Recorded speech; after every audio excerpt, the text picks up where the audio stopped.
শুভ সন্ধ্যা। Share বাজারের মূল খবর ডেইলি মার্কেট আপডেটে আপনাদের স্বাগতম। টানা তৃতীয় দিনের মতো ডিএসইএক্স ইতিবাচক অবস্থান ধরে রেখেছে। আজ দিন শেষে এটি 54.63 পয়েন্ট বা 1.11% বেড়ে 4,965 পয়েন্টে দাঁড়িয়েছে। বাজারে লেনদেনের পরিমাণ ছিল 537 কোটি টাকা, যা আগের কার্যদিবসের তুলনায় 45.97% বেশি। ব্যাংকিং খাতের পূবালী ব্যাংক, ব্র্যাক ব্যাংক ও ইসলামী ব্যাংক, এনবিএফআই খাতের আইপিডিসি ফাইন্যান্স এবং বীমা খাতের সেন্ট্রাল ইন্স্যুরেন্স আজ বাজারকে প্রধানত এগিয়ে নিয়েছে। খাতভিত্তিক রিটার্নের হিসাবে ব্যাংকিং খাত সর্বোচ্চ 4.34% প্রবৃদ্ধি অর্জন করেছে এবং এনবিএফআই খাত দ্বিতীয় সর্বোচ্চ 2.46% বৃদ্ধি পেয়েছে। অন্যদিকে আজ ট্যানারি খাতে সর্বোচ্চ 0.87% দরপতন হয়েছে। আজকের শীর্ষ 20 দরবৃদ্ধিকারী শেয়ারের তালিকায় 7টি ব্যাংক ও 5টি এনবিএফআই কোম্পানি ছিল।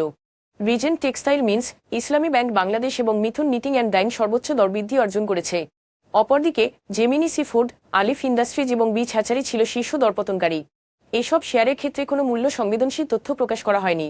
তাল্লু স্পিনিং মিলস, আনলিমান ডাইং এবং ঢাকা ব্যাংকের শেয়ারের লেনদেনের পরিমাণ গত 3 মাসের গড় লেনদেনের তুলনায় উল্লেখযোগ্যভাবে বেড়েছে।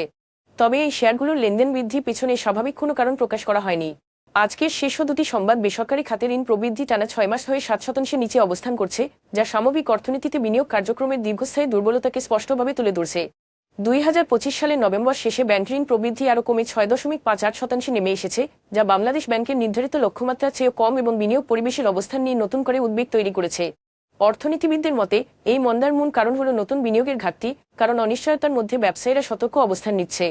ধারাবাহিকভাবে দুর্বল ঋণ প্রবৃদ্ধি শুধু মূলধনের চাহিদা কম থাকার ইঙ্গিতই দেয় না, বরং এটি মূলধন গঠন, কর্মসংস্থান সৃষ্টি এবং রপ্তানি প্রতিযোগিতা ব্যাহত করতে পারে, যা অর্থনৈতিক পুনরুদ্ধারের গতি দীর্ঘ সময়ের জন্য ধীর করে দেওয়ার আশঙ্কা তৈরি করছে। 2025 সালে রেমিটেন্স প্রবাহ সর্বকালের সর্বোচ্চ 32.81 বিলিয়ন মার্কিন ডলারে পৌঁছেছে, যা আগের বছরের তুলনায় 22% বেশি এবং বাংলাদেশের জন্য একটি রেকর্ড অর্জন। এই প্রবৃদ্ধির প্রধান কারণ হল প্রবাসীদের আনুষ্ঠানিক ব্যাংকিং চ্যানেলে প্রতি স্পষ্ট ঝোঁক, যা সরকারের ধারাবাহিক 2.5% নগদ প্রণোদনার মাধ্যমে উৎসাহিত হয়েছে। অনানুষ্ঠানিক হুন্ডি নেটওয়ার্ক কার্যত নিষ্ক্রিয় থাকায় আগে যেসব রেমিটেন্স অর্থ ব্যাংকিং ব্যবস্থার বাইরে যেত, তা এখন পুরোপুরি ব্যাংকের মাধ্যমে দেশে আসছে।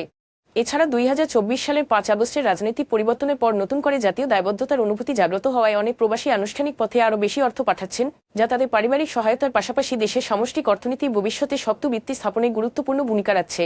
আজ এ পর্যন্তই, ধন্যবাদ।